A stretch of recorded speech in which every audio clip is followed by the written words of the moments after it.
बड़ी खबर है यहाँ से कोविड वैक्सीनेशन की दूसरे चरण की शुरुआत। दूसरे चरण में पुलिसकर्मी को वैक्सीन लगाई जाएगी। सेंट्रल फोर्स के जवान, सफाई कर्मियों को भी वैक्सीन लगाई जाएगी। तो बड़ी और अहम जानकारी मिल रही है। दूसरे चरण में पुलिसकर्मी को वैक्सीन लगाई जाएगी, पुलिसकर्मियों को ये वैक्सीन लगाई जाएगी। सेंट्रल फोर्स के जवानों को भी लगेगी वैक्सीन आज, और सफाई कर्मचारियों को भी लगेगा टीका। तो आज से बता दें कि कोविड वैक्सीनेशन के दूसरे चरण की शुरुआत हो गई है। दूसरे चरण में पुलिसकर्मियों को वैक्सीन लगाई जाएगी, फ्रंटलाइन वर्कर्स को ये वैक्सीन लगाई जा रही है। तो वहीं सेंट्रल फोर्स के जवानों को भी और सफाई कर्मचारियों को भी टीका लगेगा।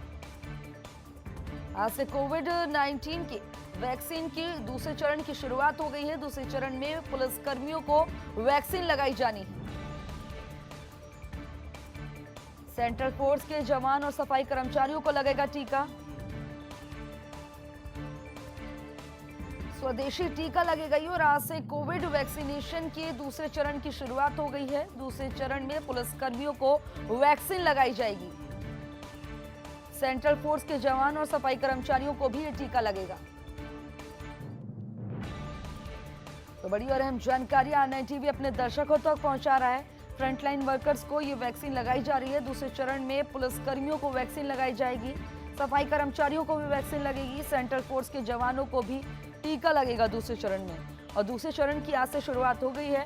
आज से कोविड वैक्सीनेशन के दूसरे चरण की शुरुआत।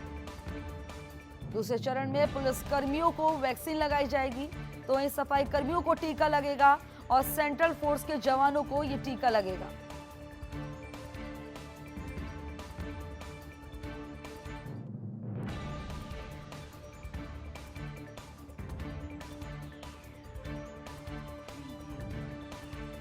खबर पर ज्यादा जानकारी के लिए मेरे सहयोगी संदीप खेर जुड़ गए हैं। संदीप खेर, क्योंकि ये बड़ी और अहम जानकारी, अब आज से कोविड वैक्सीनेशन के दूसरे चरण की शुरुआत हो गई है, इसको लेकर क्या कुछ तैयारियां की गई हैं?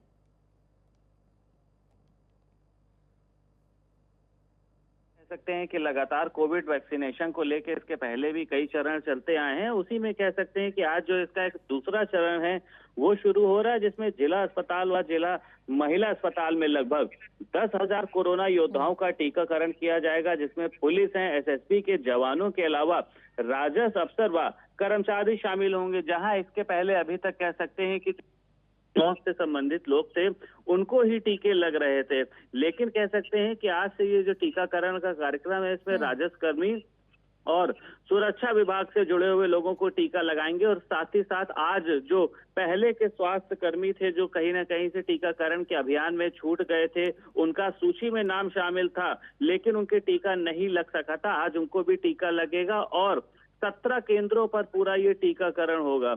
और इसके साथ साथ में बता दें आपको, आज जो लखनऊ में जिलाधिकारी हैं, लखनऊ के कमिश्नर हैं, साथ साथ इन लोगों को भी टीका लगेगा। कहीं ना कहीं से देखिए कि ये जो मैसेज है, जिसमें कई लोग अभी तक अवेयर नहीं थे, कई लोगों का कहना यह था कि हम बाद में आएंगे, तो जिस तरीके से लोग आगे बढ़कर सामने आ रहे हैं, तो उसमें कहीं ना कहीं से साफ तौर पर यह देखा जा रहा है कि सबको जल्द से जल्द टीका लगवाना चाहिए, तभी जो है वो कहीं ना कहीं से कोरोना को हराया जा सकेगा। संदीप खेर, खबर पर तमाम जानकारी देने के लिए आपका बहुत बहुत शुक्रिया।